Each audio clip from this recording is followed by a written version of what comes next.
यदि आप सोच रहे हैं कि संसद भवन का उद्घाटन जो होने वाला है 28 को सावरकर जयंती पर, उसका जो बॉयकॉट अपोजिशन पूरा कर रहा है, दो चार को छोड़ के सब लोग कर रहे हैं, उसकी वजह क्या ये है कि वो राष्ट्रपति महोदया से उसका उद्घाटन कराना चाहते हैं?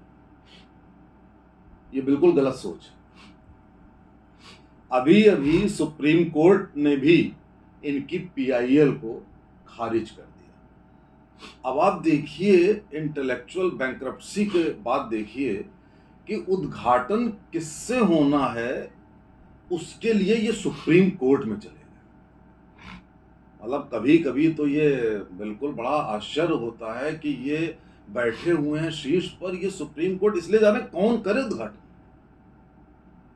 अच्छा, वो सब तो आपने सुन ही लिया होगा समाचार पत्रों में, समाचार में और सब में, कि ये मणिपुर में, छत्तीसगढ़ में, महाराष्ट्र में, हर जगह ये उद्घाटन करने खुद जाते थे बतौर एमपी, बतौर जो आपके यूपीए की चेयरपर्सन। तो ऐसे लोग इस बात पर बॉयकॉट करें कि साहब प्रेसिडेंट को करना चाहिए, तो ये बिल्कुल गले नहीं उतरती है। मैं आपको बताता हूं कि असली वजह है क्या।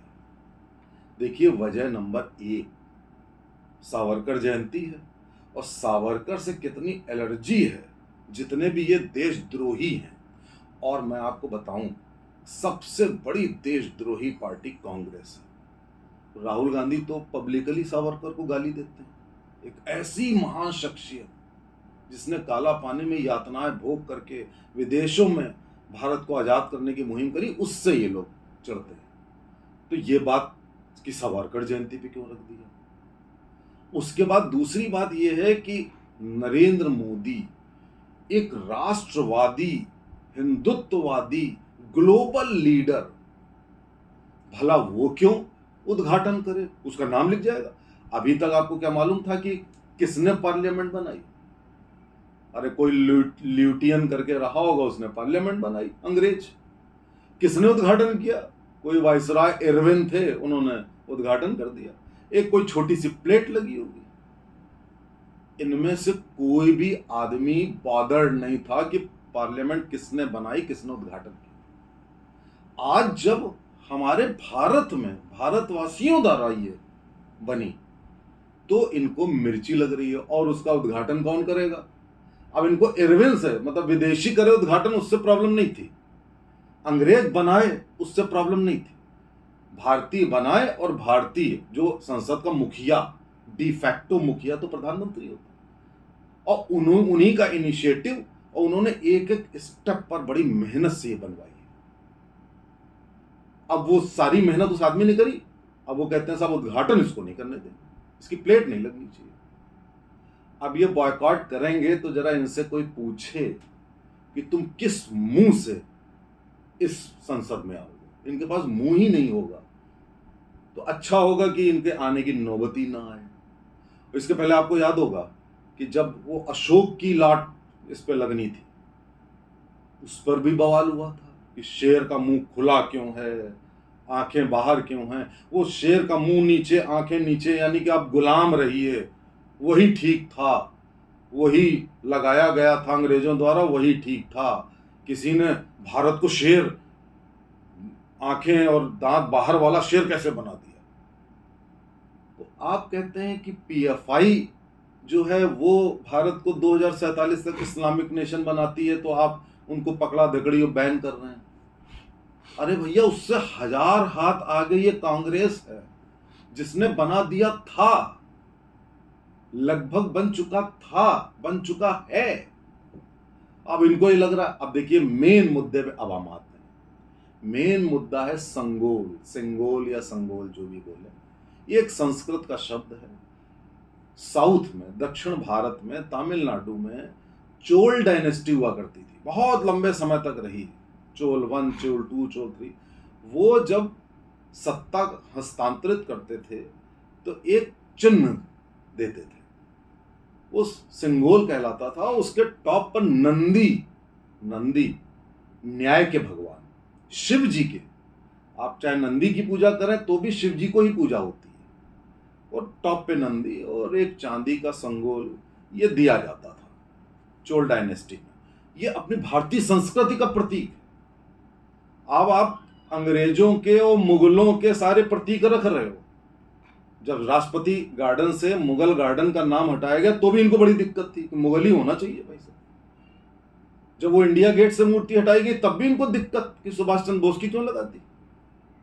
यानी कि भारत का अपना कुछ नहीं होना चाहिए, अपनी संस्कृति को मिटा दो, इस्लामिक बना दो या वो अंग्रेजों के इसको बना दो। अब ये जो सिंगोल था, ये जब देश आजाद हुआ तो माउंटबेटन ने कहा कोई चिन्ह देना चाहिए, तो सी राजगोपालाचारी के परामर्श पर ये साउथ में बनवाया गया। उस समय 15,000 रुपए, उस समय के 15,000 आज के समझ लीजिए 40-50 लाख होंगे। चांदी का था, उस पर सोने की परत थी और उसको लाया गया। बाकायदा सेरेमनी हुई 14 अगस्त 1947। तो सेरेमनी में नेहरू को वो दिया गया। साउथ से जो आए थे पुजारी, वो आए इसको देने के लिए। नेहरू ने क्या किया? नेहरू ने उसको कोने में फेंक दिया। संग्रहालय में मुझे बड़ा दुख हुआ, आप भी देखिए, संग्रहालय की खिड़की पर एक जगह ये रखा हुआ था सिंगोल, और उसमें नीचे लिखा हुआ था कि गोल्डन वॉकिंग स्टिक, पैदल चलने वाली छड़ी। अब इससे बड़ा अपमान देश की संस्कृति का, देश के इतिहास का क्या हो सकता है? किसी को मालूम भी नहीं था। अब इनको दिक्कत क्या है कि ये राष्ट्रवादी सोच कैसे हो गई संसद की। हमें तो पाकिस्तान की गानी चाहिए, अंग्रेज की गानी चाहिए। अब ये कैसे स्पीकर के बगल में रखा जाएगा? ये कैसे होगा कि तमिलनाडु से अब फिर उस सिंगोल को बनाने वाले 1947 में 2 लोग जीवित हैं अभी भी, एक 96 वर्ष के, एक शायद 89 वर्ष के, वो लोग भी आ रहे हैं संभवतः, पुजारी लोग आ रहे हैं। और सिंगोल जब दिया जाता है तो 11 शिव जी के मंत्र पढ़े जाते हैं।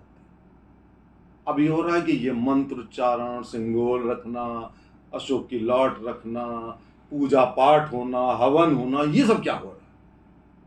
तो दरअसल इनको आपत्ति देश की संस्कृति, राष्ट्रवाद, एक राष्ट्रवादी मुखिया और देश में हिंदुत्व और अपनी संस्कृति का प्रचार प्रसार, इससे है। इनको इससे कुछ नहीं है। ये केवल बाधा डालने के लिए ये ऐसी बात कर रहे हैं। सुप्रीम कोर्ट चले जाना कितना हास्यास्पद है इस बात पे। तो आप ये मनाइए कि भाई अपनी जो संसद, जो सबसे बड़ा मंदिर होता है, ये कम से कम 100 साल तक इस पे प्लेट एक राष्ट्रवादी मुखिया की होगी। भारतीय संस्कृति के सारे प्रतीक होंगे। गुलामी से आजादी, धीरे धीरे प्रतीकों से भी आपको आजादी होनी चाहिए। इन सबके विरोधी हैं ये पूरा विपक्ष। आप भी समझिए इन बातों को। आप इनकी मुहिम में मत आइए कि क्या राष्ट्रपति, क्या ये देखिए कि इनके इंटेंशंस क्या हैं। अपनी संस्कृति से जुड़िए, इस चैनल को सब्सक्राइब करिए, भारत माता की जय बोलिए, और जो भी इस तरीके के वीडियोस हैं उनको शेयर करिए। जय हिंद, जय भारत।